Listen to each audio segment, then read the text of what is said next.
Teen Poet Laureate of Pleasanton. Nikita writes to share the excessive thoughts in her head, and she's been writing since she was 7. And she loves every aspect of literature.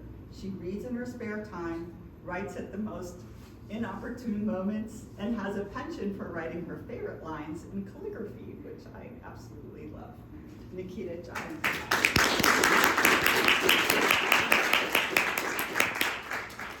Thank you, that was a very kind introduction. Yes, good afternoon. I am Nikita Giacoposh.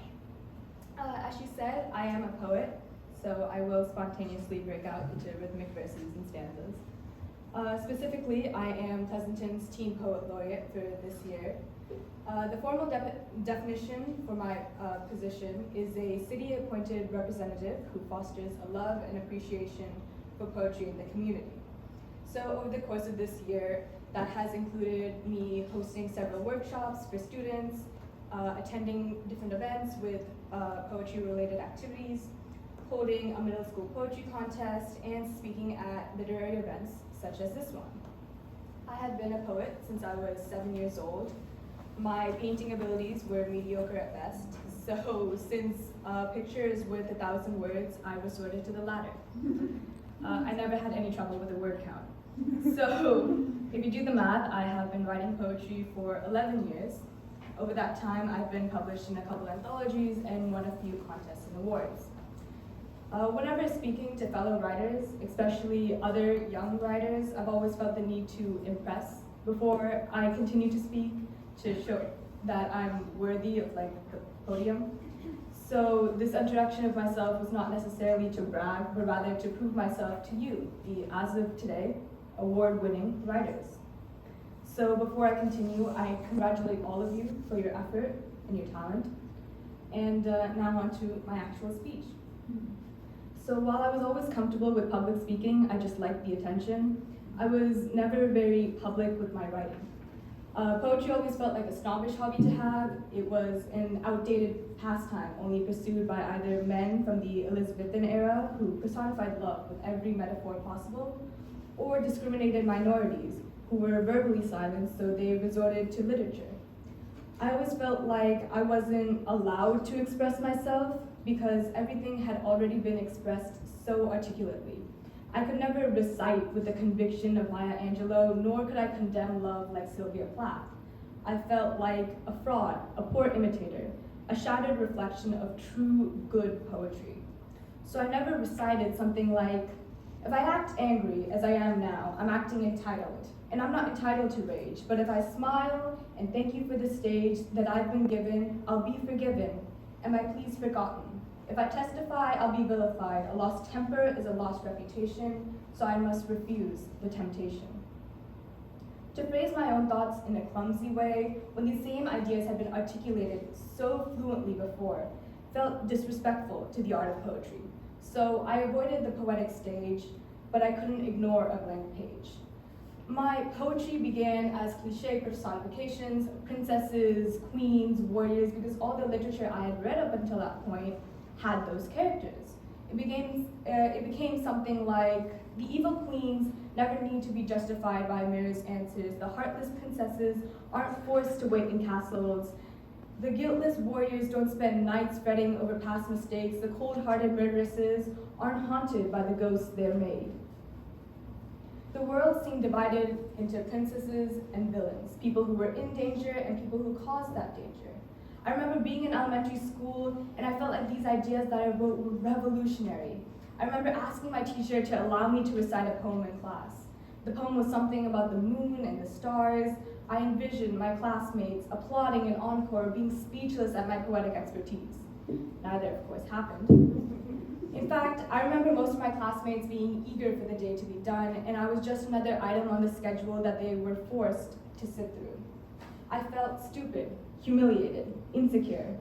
I remember quietly walking away from the front of the classroom and shoving that poem as deep into my backpack as I could. If that poem was out of sight, I wasn't thinking about that recitation, and neither was anyone else. Out of sight, out of mind. For another few years, my poetry was certainly out of sight, but it was never out of mind. In fact, hiding my poetry manifested itself into my writing. like one about a girl who sees a trumpet player at the station, wishing she could pursue her creative dreams just like he did. Just like I wished I could find the courage to be bold and open about my writing. The trumpet player dreams of the young who line the alleys to hear him, of crowds who scream his name but hush as he moves to begin. She knows the trumpet player will never make it big. His dreams are just souvenirs of places he hasn't been. He's nothing more than his beaten gloves, his heatless coat with a flimsy collar, acting content with just a few cents and the occasional generosity of $1. Because every penny he earns is another chance to make a wish, and maybe one day he'll strike gold in that pitiful pile of copper. Just like the musician at the next stop and the stop after that, he has the courage to hope, which is more than she'll ever have. So she stays financially happy and settles for being satisfied. She sticks to her spreadsheets and her math.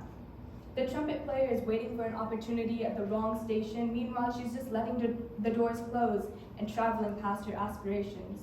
So he waits to get on the train that'll never come, pretending it's just under construction, and she takes the route on a fading map, the one she has always taken. However private I kept my poetry, it was still my asylum, my safe space, a place where I could find a resolution, even if that resolution didn't happen in reality. I was always terrified of keeping a diary because I was scared that someone could find it, read it, and know everything that I wanted to tell people and everything I didn't want them to know, my crushes, my rejections, my insecurities, my friendships, my relationships, my troubles, my drama. And that was when I found the security of a metaphor, the privacy of an allegory. If I write as an omniscient narrator, it seems I've made everything up. When I write, I change every I into a she, and I transcribe a her from every me, and suddenly she's telling someone else's story, and everyone who bothers to read is deceived, thinking it's imaginary. At least that's what I have to believe. And this is yet another secret that I reveal in a literary package to conceal, to convince you with persuasive appeal that none of this is real. If I wrote about monsters, I felt that no one assumed it was about another person. If I could express myself with the privacy of no specifics, if I wrote about a villain, a darkness, I was not questioned about names, nor dates, nor times. If I had something personal going on, I could hide that in a poem. I could write something like, she was the type of person who cherished secrets. We learned each other's. Hers to keep, mine to tell. I guess mine aren't secrets anymore. No, that was too obvious. Anyone who knows me can tell who that's about. Perhaps I'll tell a story about a young girl in a kindergarten class. That's more subtle. She cries and screams, and that's how she gets what she wants. And the story builds. The story grows more depth, and I hide my reality in that depth. Sharing may be caring, but her tears throw a red herring as she acts like a child, so despairing. They forget about her antics as she deploys her perfect tactics that she's learned from practice, as the teachers get distracted. And she gets all she wanted, that she pursues undaunted, because the pity she evokes is stronger than morality's hoax. She wore her tears like a war cry, and she was never left unsatisfied. That's how she gets what she wants, just one tearful response. At the arrival of her parents, she hides her performance as she wipes her cheeks. The only proof is her wet sleeves. Poetry was a safe place. It was expression with privacy, it was confession with anonymity, and I hid behind that for a very long time. However, when you hide it, you don't get the absolute joy of meeting others just like you. Finding out that you are not alone has its pros and cons. For one, I was very disappointed that poetry wasn't as special a hobby as I had thought. I no longer felt like a poetic prodigy at the age of 7, and my ego really took a hit. However, meeting other poets gave me a sense of community. There were other writers who loved it as much as I did, who used it as a confession like I did, who felt belittled like I did. And while I have been trying to get others to learn to love poetry, I've had the pleasure of learning that writers can be very deceptive by appearance. Writers are unexpected and underestimated. The beauty of writing is its reach. Anyone, absolutely anyone, can be a writer. It requires no checklist, no credentials, no prerequisites. No writer ever has to prove themselves, especially in front of other writers. And not every writer needs a formal title, a publication, an award, a degree, a license. A poet at the age of 7, just starting to write, is just as valid as a poet at 18, or 35, or 62. So let me redo my introduction. I am Nikita. I am a poet. That's all there is to it. Thank you very much, and congratulations once again.